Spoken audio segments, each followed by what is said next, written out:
The river had always sounded restless, but today it roared like something alive, like something angry. Clara Whitmore stood knee-deep in the cold rush of the Gila River, her breath sharp in her chest. Her fingers curled tight around the smooth stones she and Jonah had been collecting. The morning sun hadn't yet burned off the chill, and the canyon walls funneled the wind so that it hissed around her ears. She had heard the scream before she saw anything high, thin, desperate. A child's voice cracked by fear, it sliced straight into her bones. "Jonah," she whispered, but her son was already turning toward the bend in the river, his own eyes widening. "Mama, someone's in the water." The scream came again, louder, sharper, before being swallowed by the roar of the current. And then she saw him. A small figure, maybe 9 or 10, flailing against the churning water. His dark hair plastered to his forehead, his hands clawing at the surface as it swallowed and spit him out again. His skin was brown Apache, surely, and he was losing the fight against the current. Clara froze for half a second. Only half. Because the next moment Jonah cried, "I have to help him," and before she could get his name out of her mouth, he leapt. "Jonah, no!" The river snatched him instantly, dragging him sideways into its hungry pull. Clara felt her heart explode in her chest. Her boots slid in the mud as she lunged forward, stumbling, slipping the water soaking her skirts and dragging her down.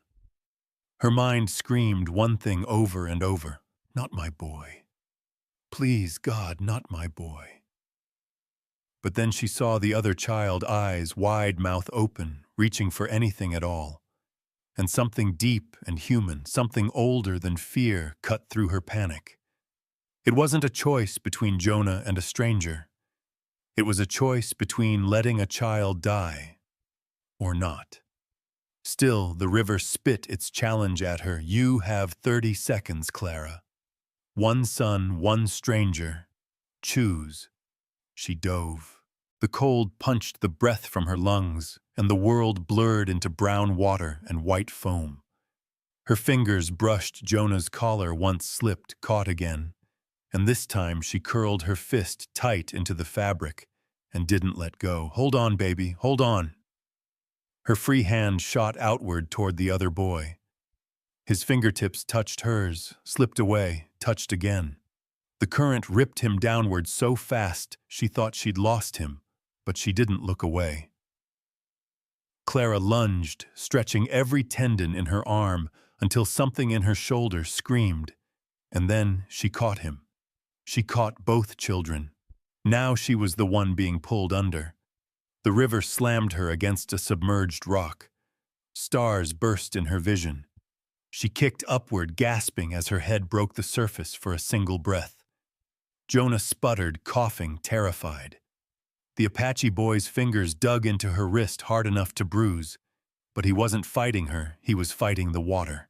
Clara looked ahead and saw the rapids coming, jagged rocks rising like teeth water, exploding white around them. No human could survive being dragged through that. She scanned the bank there. A low-hanging cottonwood limb reached toward the river like a lifeline. "Hold on," she shouted, though neither boy could hear her over the water. She angled her body, kicked hard against the current, and slammed her forearm around the branch. The impact burned through her bones, but she held tight, gritting her teeth as the river tried to tear her away. Her shoulder felt like it was splitting. The branch bowed. One wrong move, and all 3 of them would go under. "Jonah," she gasped. "Grab the roots there. Climb." He reached, fumbling, slipping, reaching again, until finally his fingers hooked around a cluster of tangled, muddy roots. He dragged himself toward shore, half, crawling, half, swimming. "Help him," Clara choked out. "Help the boy." Jonah reached back for the Apache child. Nakai, though she would not know that name yet, looked dazed, as if he expected to disappear beneath the water at any second. Jonah grabbed his wrist, tugging him toward the rocks. Clara used her last strength to shove the child forward. Both boys scrambled onto the mud, shaking and coughing. Clara exhaled a single broken sob of relief, and then her fingers slipped. The river seized her instantly, dragging her away from the branch, away from the boys. Her body collided with a whirl of current so fierce she couldn't tell which way was up. Her last sight before the water swallowed her was Jonah's scream, mouth-wide, eyes wild, while the Apache boy stared frozen, as if he couldn't decide whether to be terrified or sorry. Then the river pulled her under. Clara drifted in and out of consciousness as the water hurled her through a narrow throat of rapids. She tried to fight, but her arms barely moved. The world felt distant, muted, like she was floating somewhere between life and death. Just as the darkness was about to claim her, entirely strong hands closed around her waist. Not water, not mud. Hands. A deep voice shouted something in a language she didn't know. She felt herself being hauled upward, thrown onto solid ground. Her lungs convulsed, forcing out a violent cough as she rolled onto her side. The world spun. Through the blur, she saw a man kneeling beside her. A man with braids streaked with gray and eyes sharp as obsidian. His chest heaved as if he'd sprinted miles. Nahilchi, leader of the Chiricahua Apache, though she did not know his name yet. Behind him, Jonah was wrapped in a blanket, shaking but alive. And beside Jonah was the other boy, the one she had nearly died for, his gaze, dark, unreadable, haunted. More figures gathered around them, men, women, children. Their faces carried a mix of suspicion and awe. One of the men spoke harshly in Apache. Nahilchi answered, then turned to Clara. His English was rough but clear. "You saved my son," he said. "But your blood—" He paused, studying her face with an expression she couldn't decipher. "Your blood is the enemy." Clara tried to speak, but only water came out. Nahilchi looked at the drowning river behind her, then back at her. "We will not let you die today," he said, "but tomorrow your fate will be decided." Clara's vision blurred again as cold wrapped around her. The last thing she heard was Jonah shouting, "Mama, stay awake," before the world swallowed her in blackness. When Clara opened her eyes again, she was lying inside a round dwelling made of willow branches and hides. Smoke drifted lazily upward through a vent. She tasted bitterness, herbs, medicine on her tongue. Jonah slept, curled against her side. In the far corner sat the Apache boy, silent, staring at her without blinking. Clara swallowed her throat raw. "What's your name?" she whispered. He didn't answer. Instead, he lifted his eyes, looked straight at her, and murmured something so soft she barely heard it. Words carried like a prayer or a plea to a river that had nearly killed all of them. And though she didn't understand the language, she understood the meaning. He was asking why he was still alive.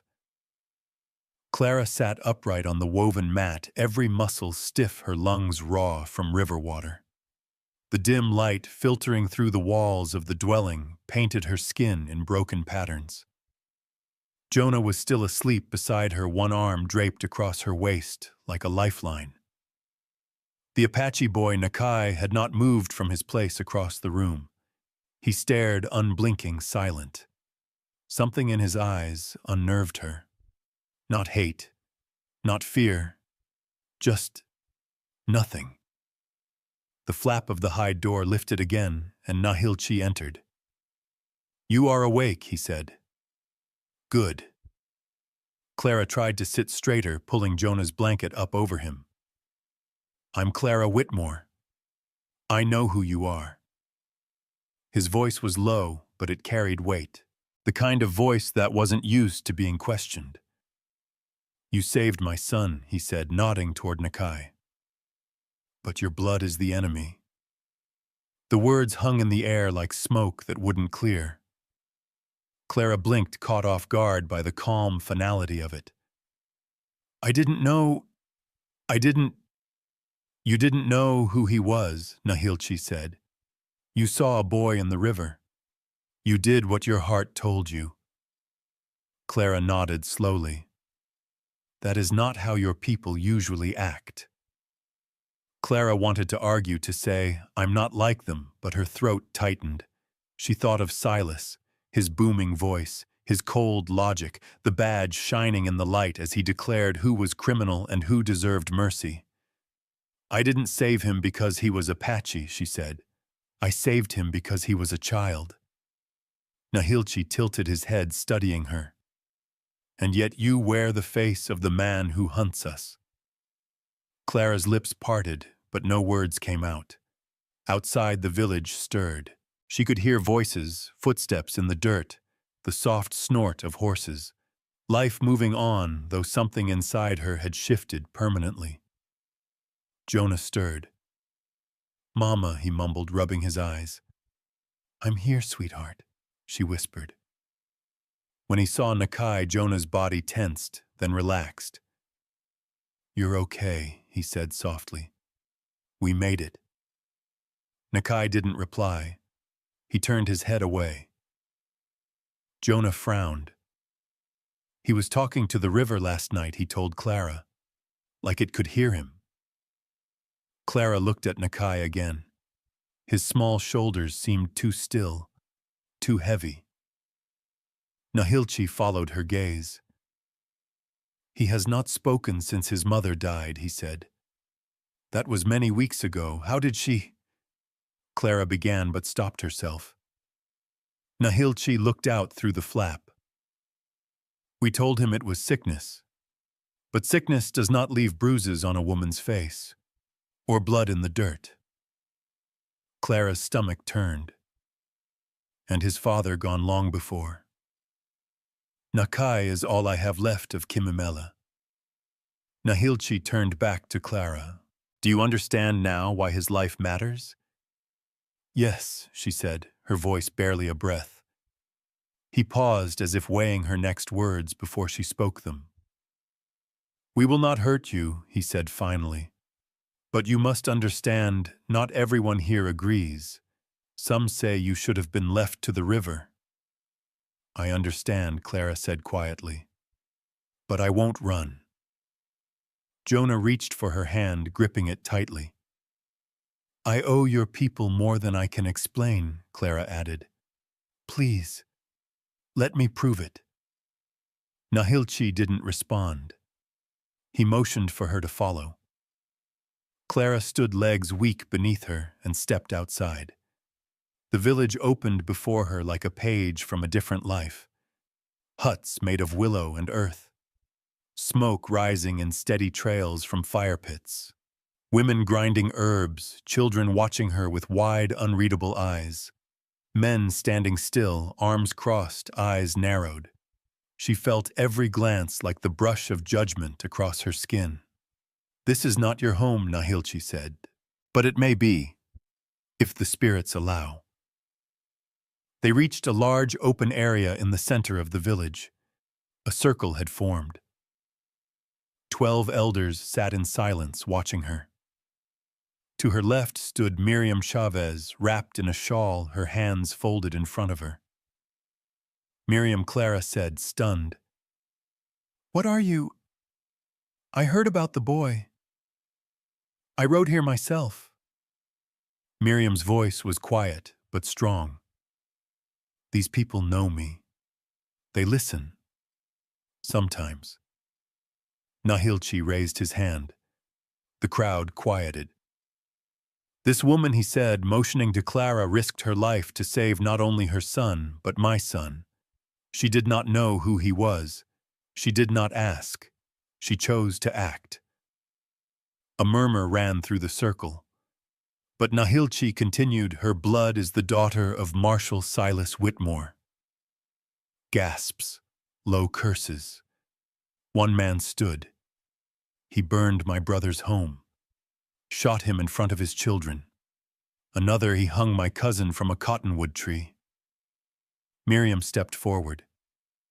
And this woman is not her father. Clara looked around, seeing only rage. If I could erase the name Whitmore, I would, Clara said. But I can't. All I can do is tell the truth and stand by the people he's tried to destroy. A long silence. Then one of the older women, her face lined like bark, spoke. Does she even know what truth is? I know what lies are, Clara said, surprising herself. I lived under one my whole life. The woman said nothing more. The meeting ended without decision. Nahilchi turned to Clara as the crowd dispersed. They don't trust easily. They shouldn't. He nodded once. Tonight you will stay with us. Tomorrow, we will speak again. That night, Clara sat by the fire with Jonah and Nakai, who remained silent but did not move away. Clara handed him a piece of flatbread. He took it, ate slowly. It was the first thing he'd accepted all day. She leaned back, staring into the flames, her mind racing. How deep did Silas's cruelty go? She had heard whispers about vanished Apache families, about troublemakers who disappeared without trial, but she'd never believed it. Never let herself believe it. Now the lies had faces, names, children. Jonah leaned against her shoulder. Mama, yes, baby. Will they let us stay? She looked across the fire at Nakai, at Nahilchi, watching her from the shadows. I don't know, she said, but I hope they do. And as she drifted toward sleep, the river's voice came back to her louder than ever. He asks the spirits why they didn't let him die. She would find out. She had to, because something in Nakai's silence felt like a wound waiting to bleed. Clara followed quietly, careful not to wake Jonah, though her heart pounded hard enough she feared it would rattle her ribs. The dawn was still gray, the kind of soft early light that made the world feel half-formed. Smoke from the night's fires drifted low across the ground, curling around her ankles as she stepped outside the dwelling. Nakai was already far ahead, moving toward the river, with the slow, steady steps of someone carrying something too heavy for his small body. Clara could see the stone in his hand, a round, pale river stone he held tight against his chest. His shoulders were rigid. His breath came out in short clouds. He didn't look back. Clara quickened her pace. Nakai, she called softly. He didn't turn. The river roared louder as they approached the bend, the same stretch where the boys had nearly drowned. Clara felt her stomach twist. She remembered his face in the hut the night before, distant, hollow, far older than a child should ever look. She stepped closer. Nakai, she said again. Please stop. Still nothing. He reached the water's edge where the soil turned to wet sand. Clara saw him, whispering, lips moving with a trembling she could see even from behind. Nahilchi's words from the day before. Kaon. He has not spoken since his mother died. But Nakai was speaking to the river, or the spirits in it, or the mother who wasn't there anymore. Clara moved closer slowly, not wanting to startle him. She crouched behind a cluster of reeds, watching him. His voice was small, but the river carried it, letting her hear the faint, broken sound. It wasn't English, but there was pain in it. Pleading. A child trying to make sense of the impossible. A cold ache settled beneath Clara's ribs. When he lifted the stone slightly, holding it out over the water, she understood exactly what he was doing. Nakai, she whispered, urgency creeping into her chest. Don't. He froze, not because he heard her, but because the river surged upward, splashing against the rocks as if answering him. He closed his eyes tighter. Clara lunged forward, boots digging into the wet sand.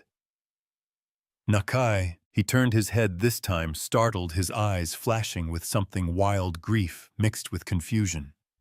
The stone slipped from his fingers and landed in the water with a heavy plunk. The boy stared at Clara as if he didn't understand how she'd found him. Then his shoulders sagged. The emptiness returned. "He asks the spirits why they didn't let him die," Nahilchi's voice said behind her. Clara spun around. The chief stood quietly a few paces back. His expression was unreadable but not angry, more like someone who had carried the weight of too many funerals. "How long has he been coming here?" Clara asked. "Since the night his mother passed," Nahilchi said. "He believes she waits for him beyond the river. Sometimes I fear he will try to follow her." Clara felt a chill run through her. "He shouldn't be alone out here." "He is not alone," Nahilchi said. "His mother is with him. That is the problem." Clara looked back at Nakai. He had sunk to his knees, hands limp in his lap, eyes distant again. "What happened to her?" Clara asked quietly. Nahilchi's jaw tightened. "We told him she died of fever. That is a lie." Clara waited. She sensed he had not shared this truth with many. Nahilchi knelt beside his son, placing a steadying hand on the boy's shoulder. Nakai didn't flinch, but he also didn't lean in. "We found her near the canyon trail," he said. Her body bruised, her breath already gone, the tracks of a horse around her. He paused. "Not one of ours. The prints were made by a soldier's horse. Heavy. Iron-shod." Clara swallowed. "A soldier from Fort Stanton," Nahilchi said. His eyes met hers. "From Hollow Ridge." Her breath stopped. "You know the man who did this," Nahilchi said, "even if you do not wish to believe it." "I don't know anything for sure," Clara whispered. "Your father knows what happened," Nahilchi said. "He knows everything that happens in that land. He makes sure of it." Clara felt heat rising in her chest. "My father may be strict, but he isn't." "Say the word," Nahilchi cut in, "and I will describe every bruise on her face. You can decide for yourself what kind of man causes such wounds." Nakai released a soft, broken sound. Not quite a sob, not quite a word, just raw hurt. Clara reached toward him instinctively, but Nahilchi gently blocked her hand. "Do not push him," he said. "His spirit is fragile. Sometimes a touch feels like pain." Clara lowered her hand slowly. "I don't want to cause him harm," she said. I want to understand." "Then listen," Nahilchi said, "because the truth will come for you very soon." Clara stared at Nakai again. He was tracing circles into the wet sand, now tiny spirals he wiped away again and again. It looked like a ritual of grief, something he repeated until it felt almost numbing. "Does he know the truth?" Clara asked. "No," Nahilchi said. "Not yet. If he knew—" He looked down at his son. "He might follow her for real." Clara felt her stomach clench. "You mean," Nahilchi said quietly, "that the river is not the only thing whispering to him." Clara exhaled shakily. "Let me help him." Nahilchi studied her again, long, slow, as if searching for something. "You already did," he said. "You pulled him from death once. But the rest, the part inside him, I do not know if anyone can save." Clara looked at the boy and felt an ache tightening in her chest. Jonah and Nakai were about the same age, same height, same size hands. But Jonah's eyes still sparkled when he looked at the world. Nakai's eyes had stopped sparkling the night his mother never came home. "I won't leave him," Clara said, "even if your people want me gone." A faint breeze moved through the trees, stirring the reeds. Nahilchi did not look surprised. You speak as if you already know what they will decide, he said. I've lived long enough under my father to know when judgment is coming, she replied quietly. Nahilchi nodded slowly. You are not wrong. Clara looked out at the river, this twisting, unpredictable force that had nearly ended her life and the lives of the two boys now behind her. He needs someone, she whispered. He needs the truth, Nahilchi said. But truth burns, and he is still a child. Clara inhaled. Tell me everything about her, about Kimimela. Nahilchi's eyes softened for the first time since she met him. She was gentle, he said. Too gentle for the world your father wanted. The words hit Clara like a blow.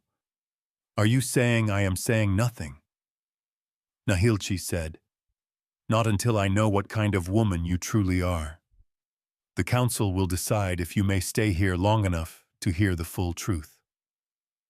Clara looked down at the river again, at Nakai's hands slowly drawing circles that faded into the current. I want to stay, she said. Then pray the elders see what I see, Nahilchi replied. A woman caught between two worlds, but a woman who may yet choose the right one. Nakai lifted his head, then looking at Clara again with those deep, hollow eyes. For a moment she thought he might speak. He didn't. He simply stood, wiped his wet palms on his shirt, and walked past her slow steps, fragile steps, but alive. Clara turned to follow when Nahilchi spoke one more time.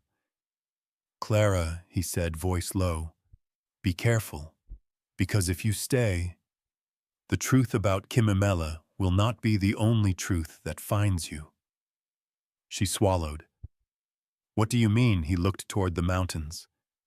Your father is already searching, and when he finds you, he let the sentence hang unfinished. But Clara understood. Silas Whitmore would not let her go. He would come, and he would bring ruin with him. The wind kicked up dust as the scout reined his horse in hard. The young man's face was flushed. Sweat streaked down his temples and his eyes found Nahilchi immediately. 6 riders, he said in Apache, short and clipped. Flying the Hollow Ridge badge. Whitmore leads them. Clara felt her legs stiffen. Her mouth went dry. Silas was here. Already. She hadn't expected it to be this fast. She thought there'd be time to earn trust. Time to figure out how to tell Jonah the truth. Time to understand what her father really was. But the past never waited. It hunted. Nahilchi's jaw tightened. Did they speak? The scout shook his head. Just rode steady, not rushed. Like they expect something waiting for them. Clara stepped forward. He thinks I'm dead. Nahilchi turned to her. Is that what you want him to keep thinking? No, she said. But if he finds me here, he'll twist the story. He always does. She looked around the village at the people gathering in quiet knots, murmuring, glancing toward the east. Fear spread like smoke.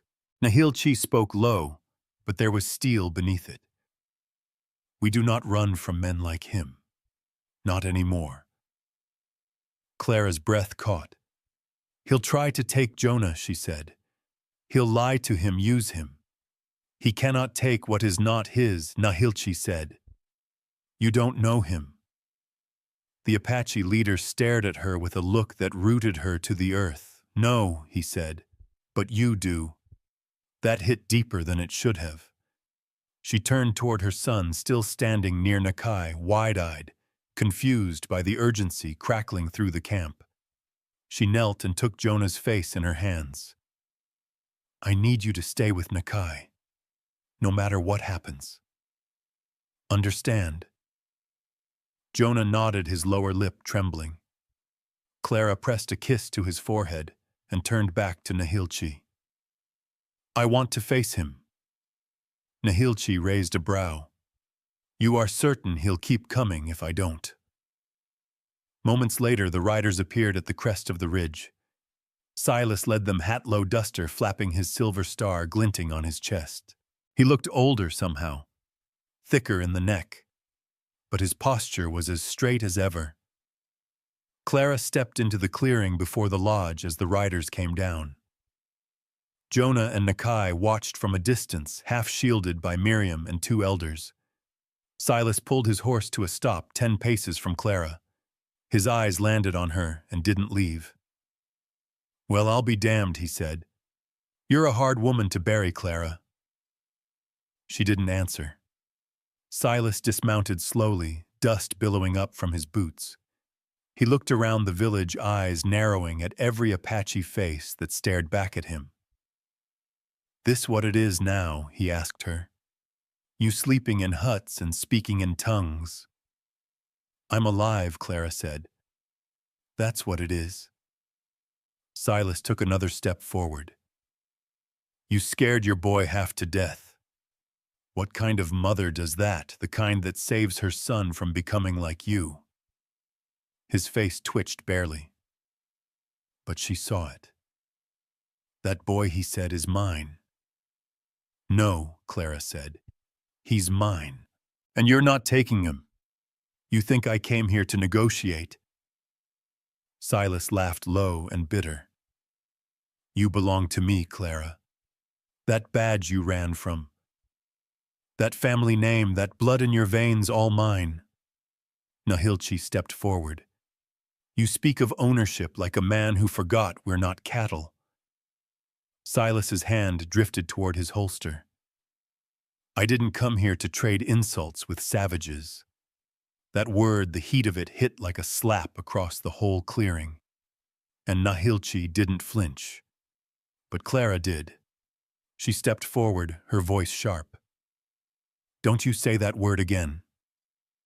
Or what Silas growled. "You'll sick your new tribe on me, no," Clara said. "I'll tell them what you did." He paused, then chuckled. "You don't know a damn thing. I know you murdered Kimimela. I know you left her body in the canyon and thought no one would find her." Silence fell like a rock. Silas's eyes narrowed. "You want to accuse your own father of murder in front of his men?" "Yes," Clara said. "Because it's true." Behind Silas, two of the riders shifted uncomfortably in their saddles. Marshall, one of them, said, uncertain. Clara took a step closer, her voice steady. "You didn't expect me to survive that river. You thought the current would do what you didn't finish." Silas's jaw locked. "I don't need to kill you," he said. "You already killed yourself. Look at you, playing nursemaid to the very people who slaughtered your mother." Clara's voice dropped. "You lied to me. My whole life." Silas looked around, suddenly aware that the air had changed. His men were watching. The Apache warriors had moved closer, not aggressive, but alert. "Ready. I'm giving you one chance," he said. "Get your son. You're coming home." Clara shook her head slowly. "This is home now." Silas moved fast, drawing his revolver halfway from its holster. But Nahilchi was faster. His hand dropped to the hilt of his own knife, calm as stone. "Try it," the chief said. "See if you make it back to your saddle." One of Silas's men spoke again. "Marshal, maybe we should—" "You shut your mouth," Silas snapped. Clara turned to the riders. "How many others has he ordered buried where no one would look? How many families have you silenced for him?" "Enough," Silas shouted. "She's confused. She's been manipulated." "I remember her face," Clara said. "Kimimela. I was 9 when I saw her begging for help. I didn't understand it then. But I do now." A beat of silence. Then another rider dismounted, Zeke, the oldest of the group. He walked forward slowly and removed his hat. "I remember that day too," he said. "Marshall said she stole food. Said we had to make an example. Silas turned toward him red-faced. You damn coward. She was pregnant, Silas Zeke said, and she was crying. You told us to turn our backs. The rest of the men were dead quiet now. Zeke looked at Clara. I'm sorry. Clara nodded, voice low. It's not me you owe that to. Silas looked around and saw what she had seen. Before he arrived, his power fading. I'll see you hang for this, he hissed. No, Nahilchi said calmly. You'll see a trial. That stunned even Clara. A trial, Silas sneered. In their court, in a court of law, Clara said. With witnesses, with records. You always said justice was the only thing that mattered. She stepped forward. Let's test that. Silas didn't speak again. Zeke placed a hand on his shoulder.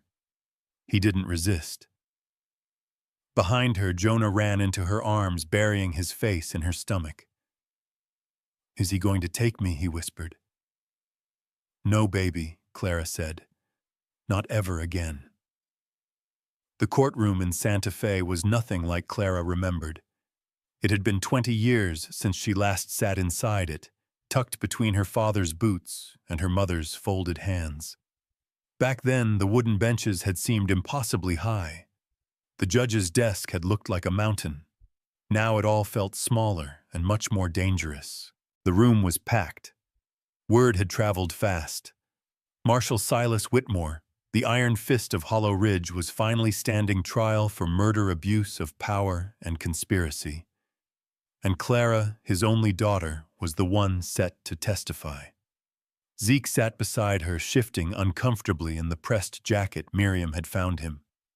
He didn't look like a lawman anymore. He looked like someone trying to make peace with what he'd seen and what he hadn't stopped. Clara looked toward the defendant's table. Silas sat stiff, unchained, dressed in his best black coat, the star still glinting on his chest. He wore it like armor. The judge hadn't made him remove it. Not yet. That part came later when truth outlasted power.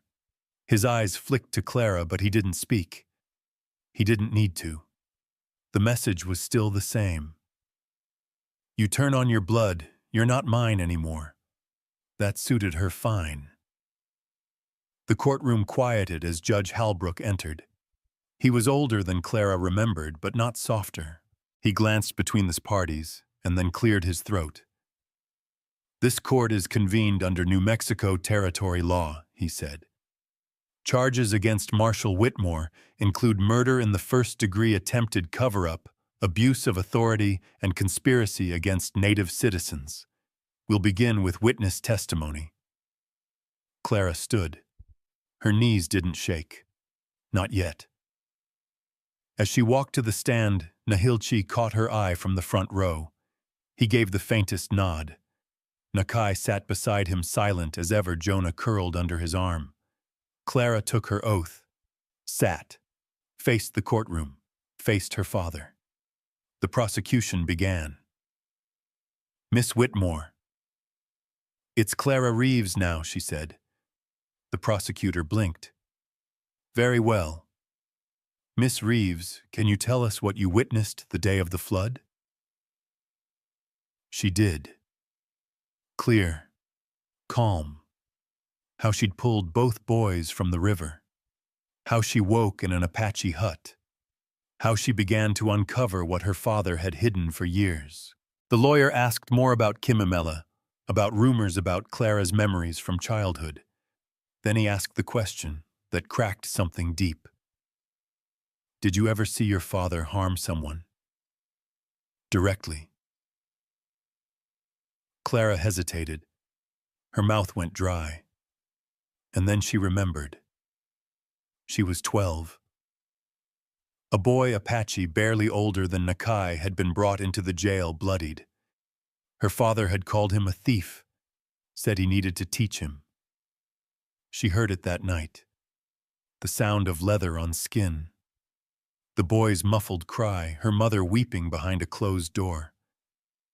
Clara's voice shook. Yes, she said. Once.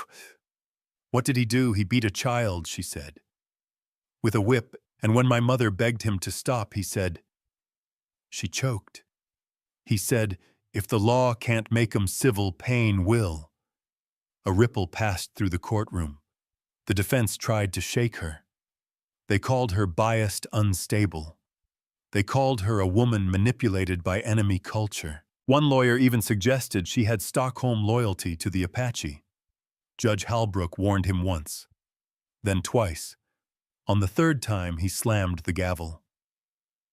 You'll keep your tone, counselor, the judge said. This is a court, not a carnival. After Clara stepped down, Zeke testified. He told of Kimimela's murder, of the orders to look away, of the cover-up. Another rider came forward, a younger one who'd been there when Clara was reported drowned. He never tried to look for her, the rider said. Just said it was the river's way. When Nahilchi took the stand, the room fell completely silent. He spoke of Kimimela, of the bruises of the horse tracks, of the pain in his son's eyes. She was a healer, he said. She never lifted her hand in anger. And she died because someone believed their uniform made them god. Do you believe that man is in this room? The prosecutor asked. Nahilchi looked at Silas. I don't believe it. I know it.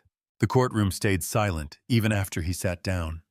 Silas looked smaller now, still proud, still stone-faced, but shrinking. When court recessed for the day, Clara stepped into the hallway. She needed air. Her throat was dry. Her hands ached from how tight she'd gripped the bench. Miriam found her outside. You did it, she said. Not yet. You pulled a temple down, Clara. Most people never get that far. Clara looked out over the plaza. There's still rubble. Sometimes rubble's what you need to start over. They sat on a bench in silence. When the second day opened, the defense surprised everyone. Silas would testify. He took the stand in full uniform, hat off, hair combed, his hands folded neatly in front of him, a picture of self-control. The defense opened with a softball. Marshal, you've heard a lot of accusations. Do you have anything to say for yourself? Silas smiled faintly. I have always served the law. I've protected this territory, from raids, from rustlers, from murderers. I've buried more men than I can count, and not one of them was innocent. And Kimimela Silas paused, then leaned into the microphone. She stole food. She attacked a deputy. She resisted arrest. Lies. Clara saw Jonah look up confused. Nakai stared straight ahead, jaw tight. She died because she was wild, Silas said. And if you people want to put me in chains for keeping order, go ahead.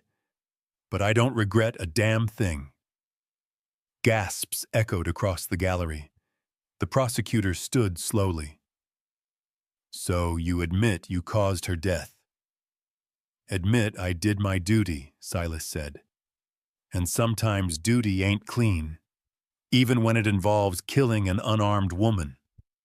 Silas smiled. Especially then. Clara closed her eyes. That was it. That was all the jury needed. Silas had buried himself. When the judge adjourned, the courtroom felt different. Tense. Waiting. But something irreversible had happened. Jonah ran to her, holding Nakai's hand this time. The two boys stood beside Clara as if anchoring her in place. Later that night, the jury returned, guilty, on all counts. The judge sentenced Silas Whitmore to life imprisonment. The badge was stripped from his chest in front of everyone. As he was led away, Silas turned to Clara one last time. You think this changes anything? He hissed. Clara stared him down. It changes everything. The wind blew cold through the canyon, sharp and dry like a memory that wouldn't leave. It crept into Clara's sleeves as she sat beside the fire pit, staring at the children at play. Jonah's laughter rang out clear as he chased Nakai near the edge of the ravine. It was the first time she had heard him sound like a child again, no weight, no fear, no burden. Nakai darted just ahead of him, fast and light, as though something heavy had finally been lifted from his chest. He wasn't smiling yet, but Clara could tell something in him had cracked open. Not all the way, just enough for the light to get in. Miriam came beside her, passing a warm bowl of acorn stew. He spoke, didn't he? Clara nodded slowly. He said, he remembered the last thing his mother did before she died. She forgave the man who killed her. Miriam looked toward Nakai, tears brimming but not falling. That's more strength than I've seen in most grown men. Clara barely spoke above a whisper. I don't think I could have done the same. You did something else, Miriam said. You stood when your name was being dragged through the dirt. When your father turned from man to monster, you didn't flinch. But the truth was, Clara didn't feel strong. She felt hollowed out, like something had broken loose in the courtroom and left a cavern in her chest. Truth was never clean. It came with aftermath. It came with doubt. The fire crackled low beside them. Just before sundown, Nahilchi approached. His face was solemn, his tone steady. We've buried our dead and faced our ghosts, he said. But there's still the living to contend with. Clara looked up, confused. What are you talking about? There are rumors, Clara. Whispers spreading across towns carried on dust and fear. That you turned on your own blood. That a federal marshal was brought down by a woman. That Apache testimony was honored in court. Clara's voice was even. Good. Let them spread. They already have. And not everyone is pleased. A young scout, no older than Jonah, came running with a message, breathing hard. 3 riders coming fast. From Carson's mill. Armed. They asked for her by name. Clara stood. Bounty hunters. Nahilchi shook his head. Worse. Men with badges and something to prove. Just before the last light dipped behind the rocks, the 3 riders appeared at the edge of the canyon. They were polished clean and cocky badges pinned to their coats like threats. The tallest one dismounted first, a long scar split across his mouth, making his smirk look like a wound. We're here for the traitor, he said. Clara stepped forward. You found her. His smirk deepened. You humiliated every lawman in this territory. I told the truth, Clara replied. If that humiliates the badge, then maybe the badge ain't worth much. He spat into the dirt. You think justice will protect you? We are the law out here. No, Clara said. You're just scared men hiding behind metal. The man's hand twitched toward his belt, but he wasn't fast enough. Nahilchi's warriors moved in unison, stepping from the shadows like ghosts. Bowstrings tightened. Knives flashed in firelight. One deputy hissed through his teeth. You think we won't string you up like your kind did ours? Clara's voice cut through the tension. But you won't, because you'd rather look tough than die scared. She walked up to the scar-faced man, stood so close she could see the sweat gathering at his brow. Let me tell you something, she said, slow and sharp. Fear doesn't keep people in line. It just makes them bide their time. And your time's running out. The man stared at her for a long beat. Then he turned and mounted his horse. This ain't over. No, Clara said. It's just starting. That night the fire burned higher than it had in weeks. Not just for warmth, but for spirit. The people sat closer, spoke louder, laughed longer. Something had shifted in the canyon, and no outsider could unmake it. Jonah sat shoulder to shoulder with Nakai dealing out cards with exaggerated flair. Clara could hear Nakai's voice, still soft, but no longer timid.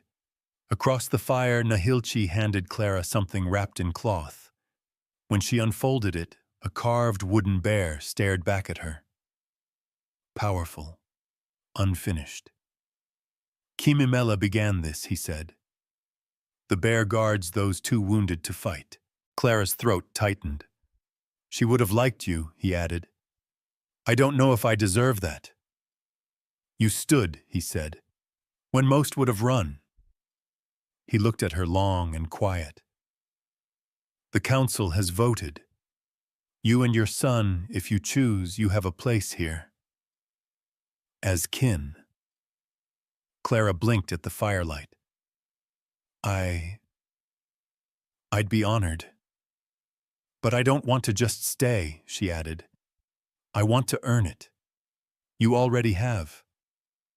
Later, Miriam came with a notebook leather-bound and worn with age. We've been collecting names, dates, testimonies, but we never had a voice strong enough to be heard. Clara flipped through the pages, each one full of weight, pain, and truth. I want the world to see this, she said. What was buried, what they tried to erase. Nahilchi looked into the fire, then back at her. Then this is the next battle.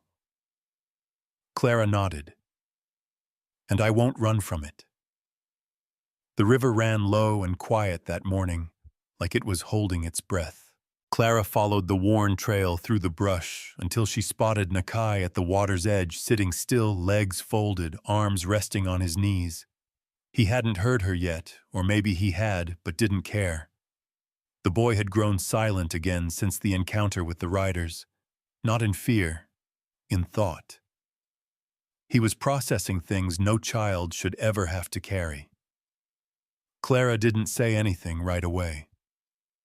She sat down beside him, letting the silence settle between them like dust on canyon stone. After a while, he spoke. I used to think I'd never talk again. His voice startled her, not because of what he said, but because it was calm, steady, no longer trembling from grief or rage. What changed? She asked. Nakai reached into the satchel he'd carried since the trial. Slowly, carefully, he pulled out a folded piece of cloth. He handed it to her with both hands like it was sacred. Clara unfolded the fabric. Inside was a letter written in delicate Apache script, swirling lines like wind and vine. The ink had faded with time, but not enough to erase its message. She wrote it before everything he said, before she knew how things would end. Clara traced the writing with her finger. What does it say? Nakai looked at her, and for the first time his eyes didn't just see her, they trusted her. It says, one day a stranger will save you, and that stranger will be your sister. Clara's breath caught in her throat. Of all the things she expected, this wasn't one of them. Not prophecy, not grace, Kimimela. She meant me. Nakai nodded once. She didn't believe in enemies. She believed in choices. Clara stared at the letter a long time. I don't know if I deserve that title, sister. You didn't choose it, Nakai said. She did. They walked together along the riverbank, following a path that led to the high ridge above the village. A small burial site rested beneath a tall juniper tree, its branches twisting toward the sky like reaching arms. Nakai knelt and pressed the folded letter gently into the dirt. He didn't speak. He didn't cry. He just bowed his head and laid one hand on the stone marker where his mother's name had been carved. Clara knelt beside him. Her voice was soft, but the words came from somewhere deeper than her lungs. I swear to you, Kimimela, he'll grow up safe. He'll grow up free. A feather drifted down from the tree and landed near her hand. Nakai picked it up and tucked it behind his ear. Behind them, footsteps crunched on the gravel path. Miriam appeared with Jonah by her side. "The council has made their decision," she said. "If you accept it, you are no longer just a guest here. You will be one of us. A new name. A place in our circle." Clara stood, heart pounding. A name, Miriam nodded. Not given by blood. Earned by fire.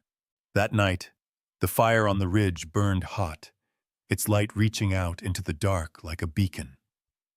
The whole village gathered, elders, children, warriors, healers. The air smelled of cedar and warm bread of smoke and sage.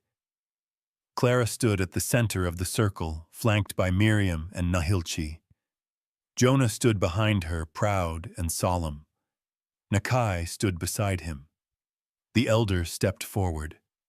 Her voice was low, but it carried through the canyon.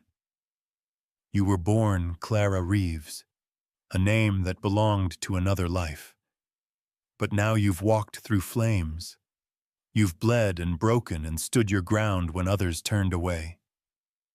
She dipped her fingers into a bowl of ochre and painted 3 lines across Clara's forehead. "From this night forward, you are Taluta. Blood of 2 rivers." Clara's hands trembled, but her knees didn't buckle. Not anymore. She turned and embraced Jonah and Nakai, both boys gripping her tight.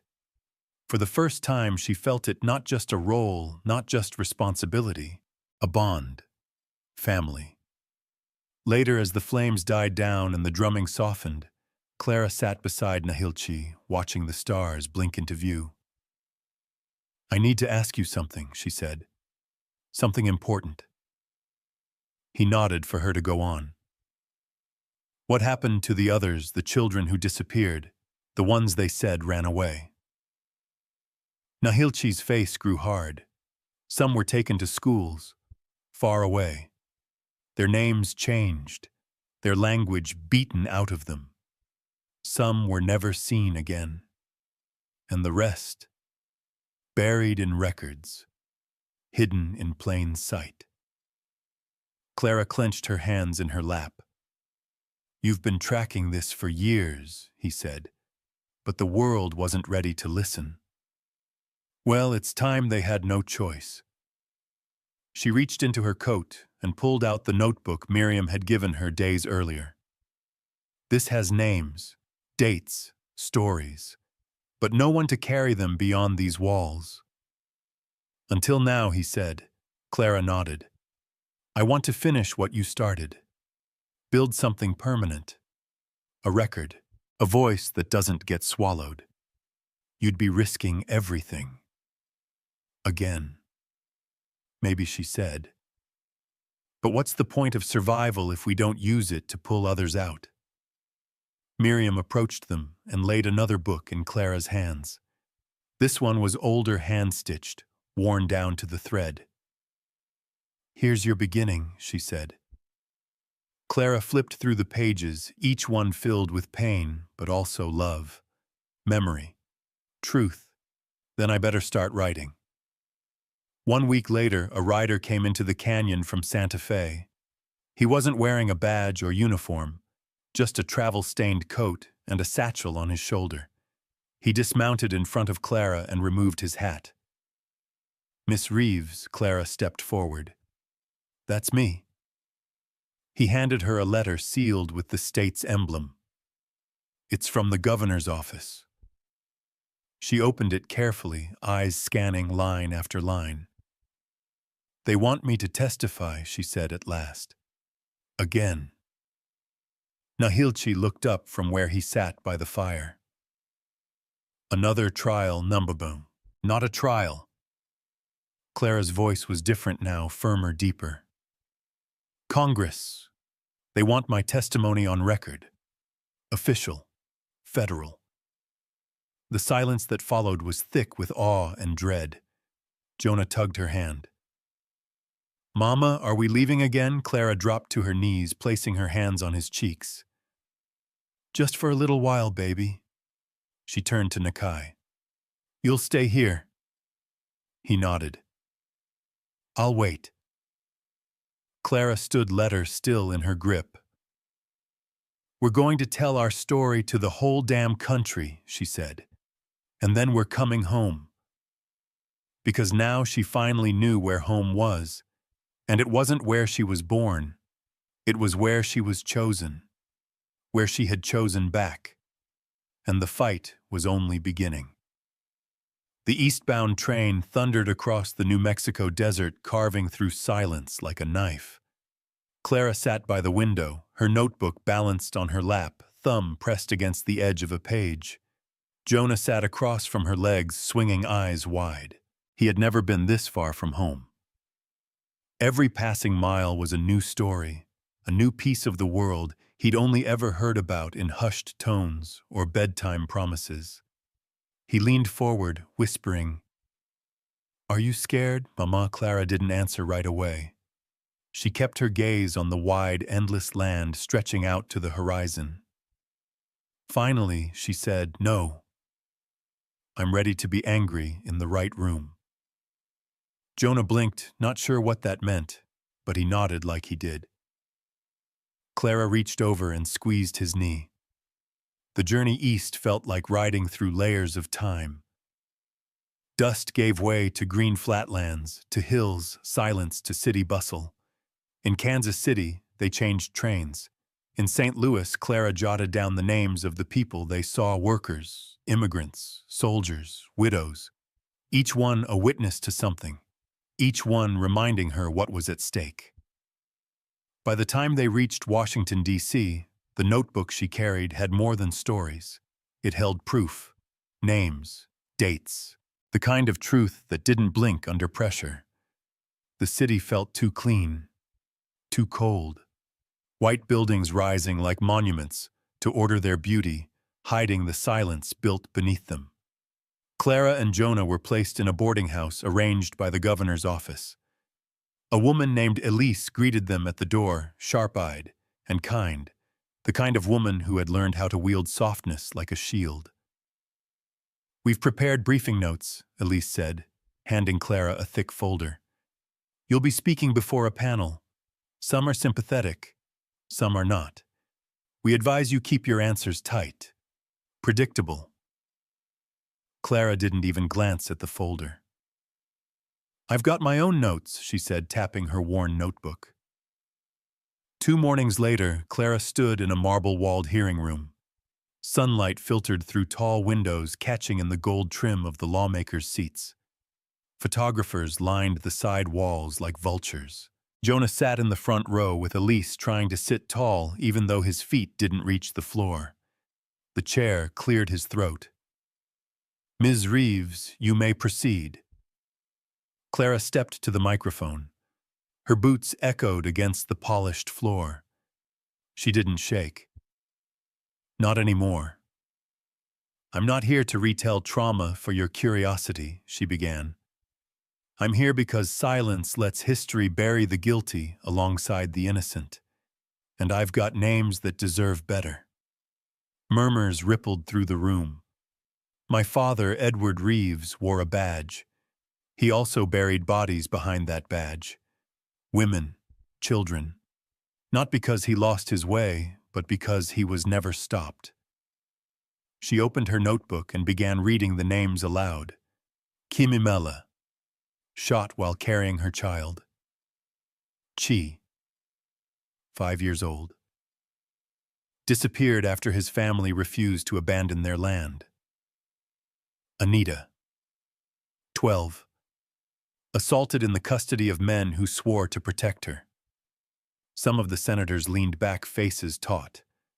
Others looked down. One woman on the second tier closed her eyes and whispered something into her hand. Clara flipped another page. I was told that blood is loyalty, but I learned something truer. Truth is heavier than blood. It doesn't wash off, and it doesn't lie quiet forever. Jonah was frozen in his seat. Elise reached over and took his hand. He didn't pull away. Clara closed the book slowly. You don't have to pass laws today. You don't have to say a word, but just know what you do next will tell the world if this room stands for justice or just for comfort. She stepped down. For a heartbeat, the room was silent. Then someone clapped, and then another. It wasn't loud, but it was enough to echo. After the hearing, Elise met her on the Capitol steps. That was risky. You didn't follow anything we prepared. I didn't come here to follow, Clara said. I came to leave a crack in the wall. And she had. By the next morning, her testimony was front page in 3 cities. Daughter of Marshall testifies on systemic abuse of Native communities. Other stories followed: op-eds, old cases reopened, names once lost, now remembered. But it wasn't just press. Clara received telegrams. A teacher in Arizona, a tribal elder from Oregon, even a preacher in Mississippi who wrote, "You reminded me that my pulpit isn't meant to be polite when children go missing." On their final night in D.C., Clara took Jonah to the Lincoln Memorial. They stood beneath the statue, the giant man seated in stone watching the city with eyes carved from resolve. "Why is he sitting?" Jonah asked. "Because he did his part standing," she said. "Now he watches to make sure we do ours." Jonah was quiet. Then he looked up and whispered, "Are we going back now?" Clara nodded. "Yeah. We said what needed saying. Now we go home. And Nakai, he's waiting. Not just for us, for what comes next." They boarded the train before dawn. As the Capitol faded behind them, Clara leaned back in her seat. Jonah rested his head on her shoulder. She looked down at her notebook. "We cracked the wall, Jonah," she whispered. "Now we plant something in the sunlight that comes through." She opened to a fresh page. At the top she wrote, "Phase 2, memory is a weapon when it's carried by the living." The work wasn't over. It was only beginning. The wind smelled like juniper and dust when they stepped off the train back in New Mexico. Jonah was the first to speak. "It smells like home." Clara smiled faintly. It did. Even the air seemed different here, less filtered, more honest. After all the marble, the suits, and the polished corridors of Washington, this land felt like it remembered pain and didn't pretend otherwise. A rider waited for them at the edge of the station, lean and dust-covered. He nodded once. "The council's called a gathering. They want you back before sundown." Clara gave a curt nod. "We'll ride." By the time they reached the canyon, golden light spilled across the mesas like honey. The village below had grown in their absence. New tents, more voices. Clara noticed it immediately. People had come. Not just from neighboring lands, but farther. Strangers once now searching for something that only truth could offer. Nakai was waiting. He didn't run to greet them, but his smile was instant. He hugged Jonah first, then Clara, awkward and brief, but sincere. "You kept your promise," he said. Clara rested her palm on his shoulder. "And I'm not done yet." That night the fire circle blazed higher than any she'd seen. The air pulsed with tension. Clara felt it as she stepped forward to speak, her voice steadied by the miles behind her. "The world heard us," she began. "But now we need to listen to each other. Because telling the truth out there was only half the fight. Now we have to build something no one can silence." Heads nodded.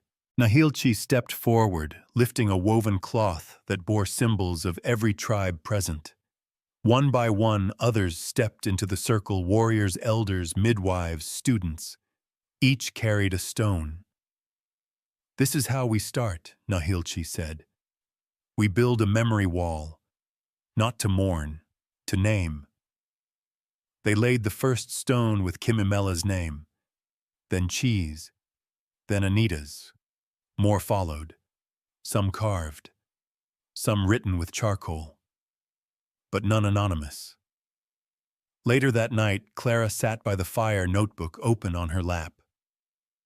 "We're not just recording history," she whispered to herself. "We're reclaiming it."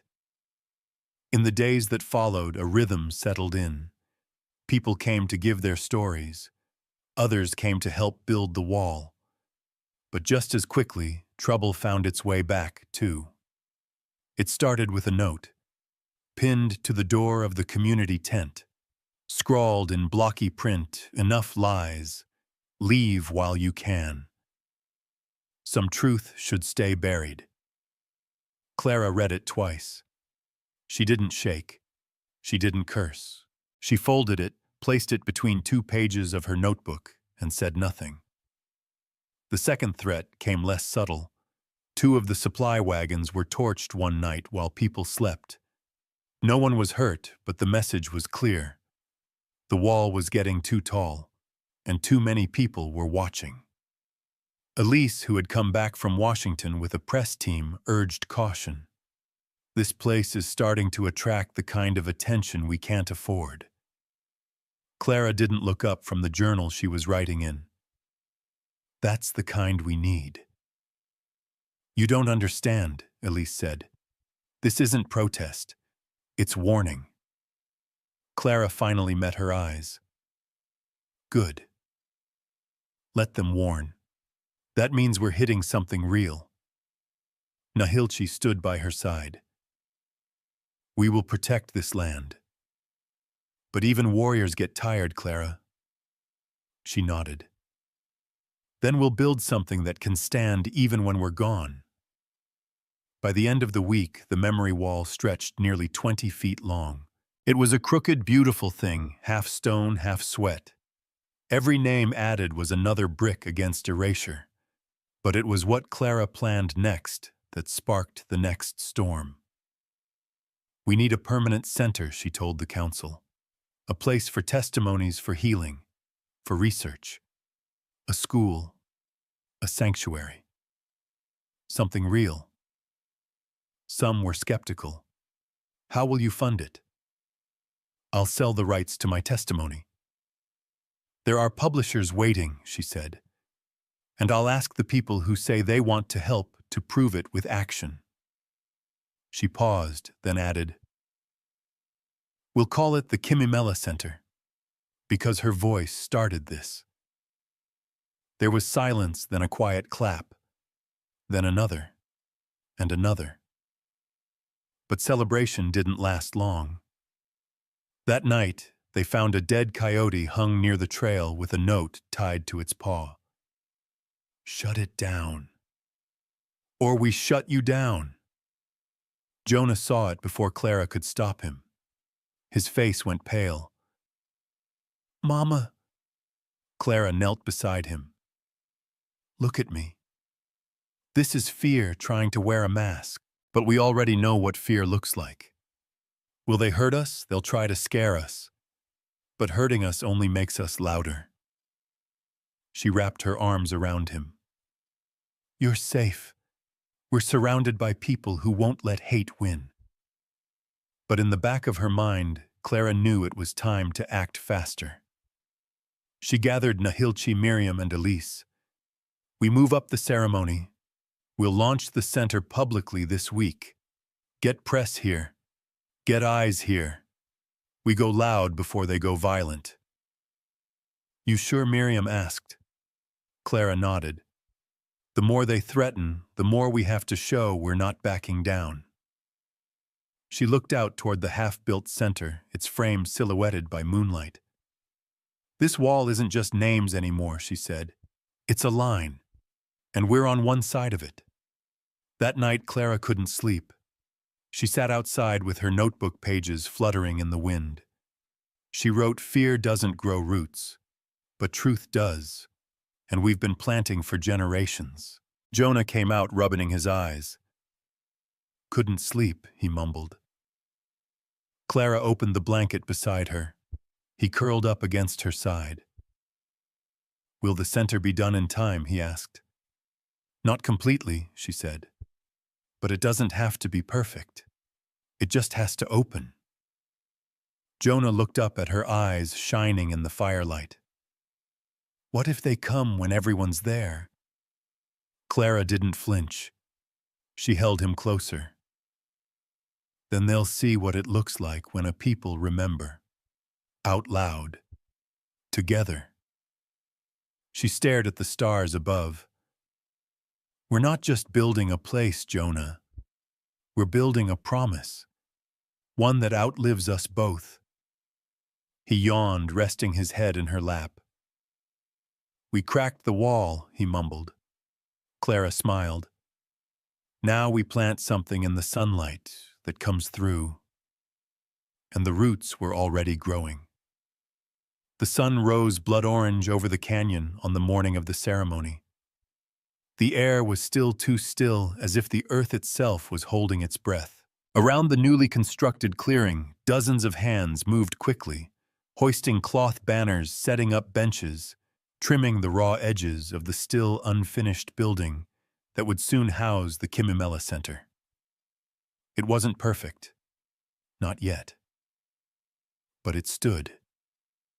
And that was enough.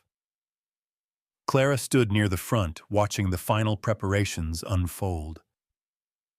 Her palms were sweaty, heart thudding harder than it had during the hearing in Washington. Because this wasn't just politics. This was personal. This was their offering to the dead and a challenge to the living. Jonah ran up to her breathless. Reporters are here, the big ones, from the east.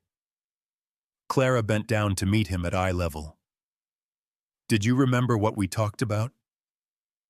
He nodded. I don't talk to anyone without you, and I don't say anything I wouldn't say in front of Nakai. Exactly.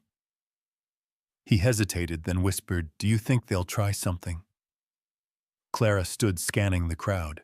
Tribal members from over a dozen communities had arrived. Allies, press volunteers, but also watchers. She could feel it. There were always eyes hiding behind kindness, waiting for a reason to strike. I don't know, she said truthfully. But if they do, we face it together. A slow drumbeat began at the rear of the gathering, steady and grounding. It signaled the beginning of the naming ceremony. Clara took her place near the stone memory wall, now 25 feet long, carved and painted with names that had once been lost to history. Miriam spoke first, then Nahilchi, then elders from 2 visiting tribes. Each one delivered words rooted in pain but laced with hope. They spoke not of vengeance but of vision, of future, of truth that would be taught, not whispered. Then Clara stepped up. She looked out over the sea of faces, some familiar, some curious, others cautious. And she said, They tried to bury us in silence, in shame. But here we are, writing our names in stone and memory. The walls they built to divide us, we're using those same stones to build something that will outlast them. The crowd stirred. A few people stood. Then a voice rang out, not from the speakers, but from the back. You built a shrine for lies. The crowd turned. A man stepped forward, flanked by 2 others. They wore plain coats, but Clara recognized them instantly. One of them had spit at her feet during the trial in Santa Fe. The other had tried to stop her from testifying in Washington. Lawmen, or what passed for them. The tall one spoke again. You disgraced your father, and now you're turning children into martyrs to sell your book. Murmurs rippled. The press stood still, recorders now raised higher.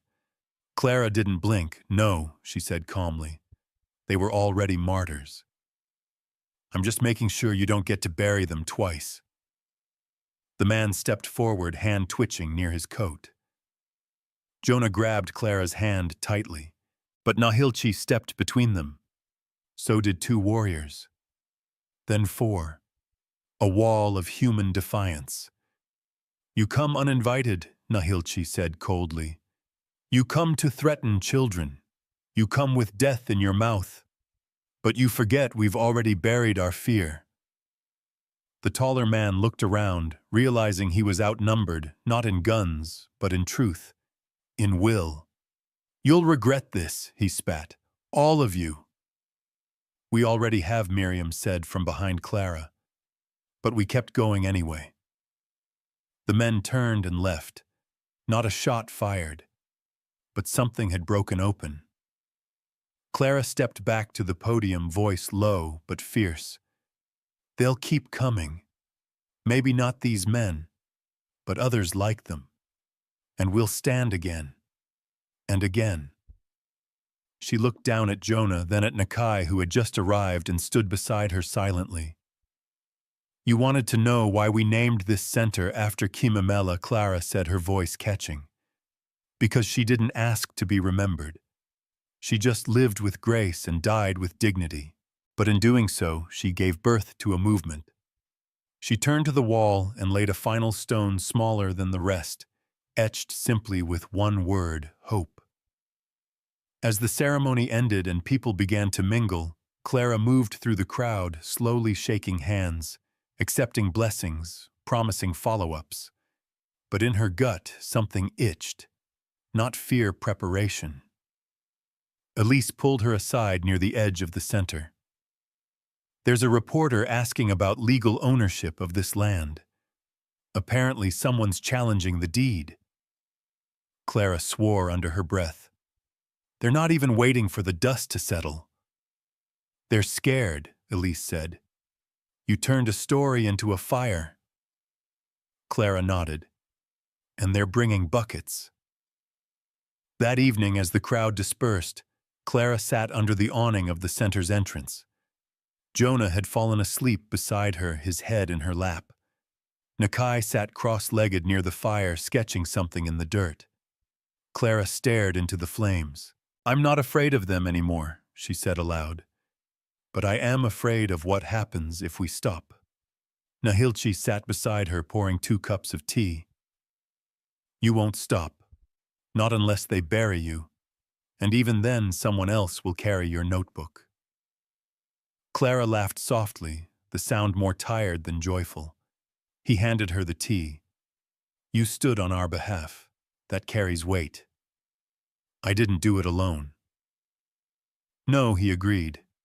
But you carried it when no one else would touch it. They sat in silence for a while. Then Clara said, I want to expand the center's reach. Start an oral history project. Maybe even partner with the universities who supported the hearing. And risk whitewashing, I'll control the terms, she said. No one edits truth except the ones who lived it. He nodded slowly. Then it begins. Clara looked up at the stars. The same stars her mother once pointed out when they were camping outside on cold nights. The same stars Kimamela would have seen on the night she died. They hadn't changed. But the ground beneath them had, and the center stood. Just barely, but it stood. In the distance, coyotes howled. The night answered back, not with fear, but with flame. They would come again. With fire, with papers, with politics. And when they did, Clara would be waiting. Not alone. Never again alone. The storm didn't come with thunder. It came with paper. A court order. Thick, crisp, embossed with a seal that reeked of bureaucracy and quiet violence. It was hand-delivered to the Kimamela Center 2 mornings after the ceremony, carried by a man in a beige suit who wouldn't meet Clara's eyes. She unfolded it slowly, her fingers steady, her chest tightening with every line she read. Land dispute. Fraudulent deed claims. Cease all expansion and vacate within 30 days. Miriam read over her shoulder and muttered, They couldn't kill us in silence, so now they're using signatures. Clara folded the paper and slipped it into her notebook. Let's not panic yet. That's what they want. But the panic came anyway, whispered in corners, spreading through the village like smoke. People who had begun rebuilding their lives now wondered if they'd have to uproot again. Some had already fled other lands for safety here. Now even safety felt temporary. Nahilchi called an emergency gathering that night. They filled the fire circle again, but this time there was no ceremony, no celebration, just tension coiled in the dark, like a snake. Clara stood at the center, holding the court document like a weapon and a wound. "They're trying to bleed us with ink," she said, "because bullets didn't work, because the truth didn't shut us up." One of the younger men, Matteo, crossed his arms. "What do we do, Clara?" "Just fight back in court." "That could take years, and cost more than we can raise," Miriam added. Clara nodded. "I know. But this land isn't just dirt. It's testimony. It's sacred. It's earned. We don't walk away from it." Nakai stood suddenly. He hadn't spoken in any public gathering before, but his voice carried clearly. "They're scared. That's why they want it gone." Clara looked at him and smiled, small but real. He was right. She turned to the group. "We respond 2 ways. First, we build a legal defense, get lawyers, yes, but also historians, land surveyors, experts who can prove the trail of ownership. Second," she paused, then raised her notebook, "we make so much noise that taking this place becomes the bigger risk." The next week was a blur of action. Press statements, legal filings, fundraisers. Clara barely slept, moving between the village and the nearest town with a radio station shot pushing their story to anyone who'd listen. The Kimimela Center launched a campaign called "This Land Remembers." It featured photos of elders placing their palms against the wall, children reading the names carved in stone, people standing side by side refusing to vanish. Within days, donations poured in. Small amounts from teachers, nurses, single parents. But the power wasn't in the money. It was in the notes that came with them for my grandmother, who never spoke her language again. For the ones we couldn't save. For the future I want my kids to know. Clara collected every note in a box she kept beneath her bed. Every time she started to unravel from exhaustion, she'd read a few. But not all responses were kind. The center was vandalized twice in 1 week. Someone spray-painted "Liars" across the western wall. Another day, they found the tires of Clara's truck slashed and a dead snake stuffed in the tailpipe. "Subtle," she muttered, dragging the carcass out with a shovel. Jonah watched from the doorway. "Why do they hate us so much?"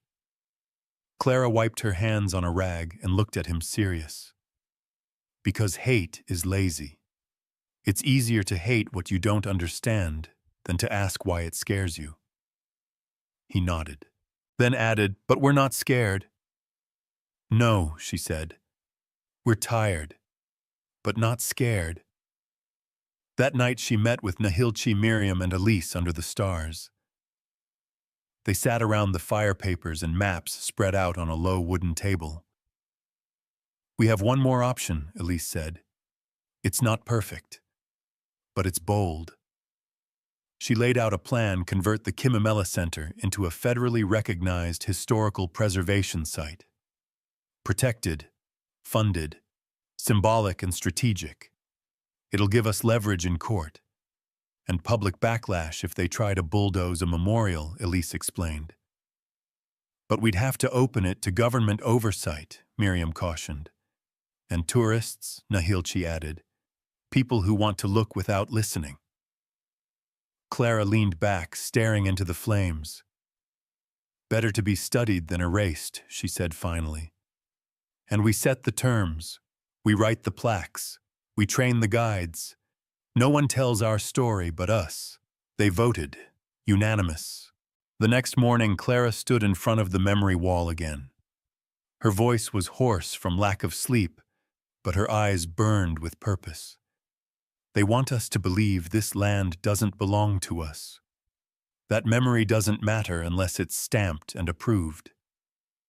But we know better, we've always known. She turned to the wall and added a new name, not of the past, but of the present. She carved it slowly, Jonah Reeves. He blinked at her from the front row, stunned. Why me? Because you're part of this now, she said. You carry it. Just like Nakai. Just like all of us. The legal team filed the petition to preserve the center as a cultural site that afternoon. It would take weeks, maybe months, to push through, but the media picked it up instantly. Activists push for landmark status amid threats. Memory Wall becomes ground zero in land justice movement, and the movement had found its symbol. Later that night, Clara climbed the ridge above the village alone. She needed air, stillness. But Nahilchi found her there. You're not sleeping. Not much to dream about right now, she said. He sat beside her, legs folded. You once told me you were just passing through, that you didn't belong here. She nodded. I remember. Well, he said, nodding at the lights below, now the land remembers you. Clara let the silence stretch. Then she said, they think they can hold land by paper, but land doesn't answer to courts. It answers to roots. He smiled. Then we better keep planting. She looked up at the stars, and for the first time in days, her breath slowed. The storm hadn't broken them. It had shown them what they were made of. And the fight wasn't just for the past anymore. It was for the seed of something bigger, something permanent. Something that would carry their voices into places no bullet, no order, no lie could reach. The morning the court ruling came, the sky over the village was streaked with clouds the color of steel. A strange quiet hung in the air, no wind, no birds, just the slow hum of people waiting. Clara sat alone on the wooden bench just outside the Kimimela Center, notebook in her lap, the edges dog-eared and worn soft. She hadn't written in it since the last hearing. Not because there was nothing left to say, but because everything they had fought for was already etched in stone, in story and silence that had learned how to speak. Nahilchi approached slowly, a folded letter in his hand. Clara didn't rise. Is that it? He nodded, offering it to her. She stared at it for a long moment before taking it. The paper was warm, smoothed at the creases. She unfolded it, eyes scanning every line. Then she smiled. Quiet, deep, like something inside her finally let go.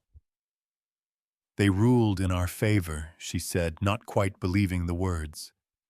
The center is protected, permanently, and the land too. No one can touch it. Nahilchi closed his eyes for a breath. Then they lost. No, Clara whispered. They just learned. By noon, the news had spread. Elders cried. Children ran laughing between tents. Miriam wept openly, gripping Clara's hand like a lifeline.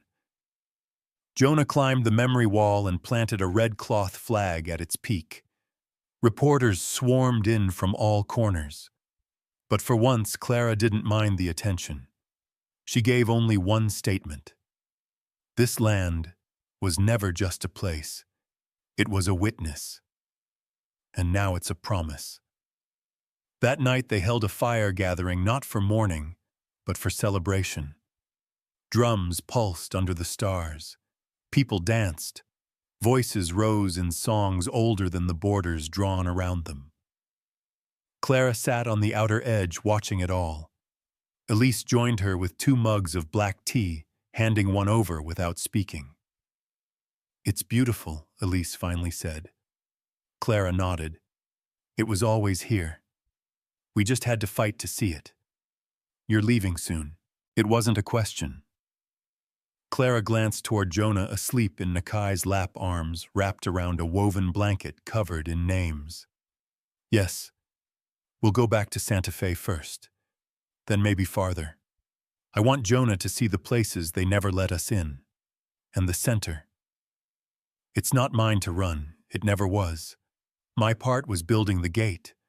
Others will walk through it now. Elise hesitated. Aren't you afraid they'll try again?